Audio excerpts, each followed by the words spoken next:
महाराष्ट्र की राजनीति में छगन भुजबल को मंत्री पद मिलेगा या नहीं, इस चर्चा पर अब विराम लग गया है। ओबीसी समुदाय के वरिष्ठ नेता छगन भुजबल ने महायुति सरकार में मंत्री पद की शपथ ले ली है। इसके बाद पूरे राज्य में राष्ट्रवादी कांग्रेस पार्टी और समता परिषद के कार्यकर्ताओं ने जमकर जश्न मनाया। राज्य के छत्रपति संभाजीनगर शहर में क्रांति चौक पर कार्यकर्ताओं ने पटाखे फोड़कर और मिठाई बांटकर खुशी का इजहार किया। छगन भुजबल को मंत्री बनाए जाने के बाद समर्थकों में जबरदस्त उत्साह देखने को मिला।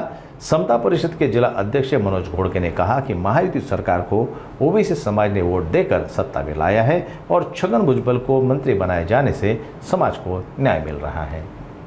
काय भावना आहे? शेवटी भुजबल साहेबांना न्याय मिळाला। देर आहे दुरुस्त आहे, उशिरा का होत नाही। ओबीसी समाजाची नाराजी ही महायुती सरकारने दूर केलेली आहे।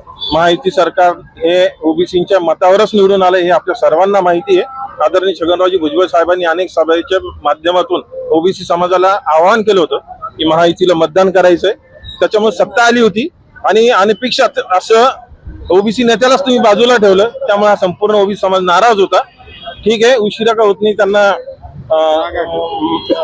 भुजबळ साहेबांना न्याय द्यावा लागला, यात आणि आनंद आहे आणि ओबीसी समाज पूर्णतः महायुतीच्या बाजूने आहे। तात्पुरती नेमणूक केली तर हा महायुतीसाठी मोठा धोका राहणार आहे, कारण की महायुतीचं सरकार जेव्हा आलं तेव्हाच आम्हाला असं वाटलं होतं की ओबीसीच्या नेत्यांना, आमच्या नेत्याला किंवा ओबीसी समाजाला हे सरकार फक्त काय निवडणुकीपुरतं वापरून घेतंय का?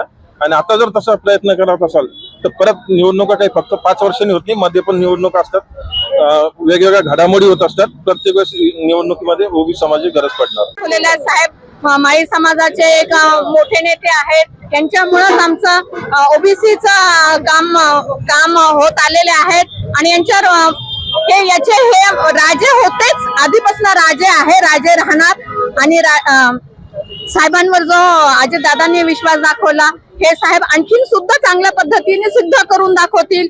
जय ज्योती, जय क्रांती, जय सावता।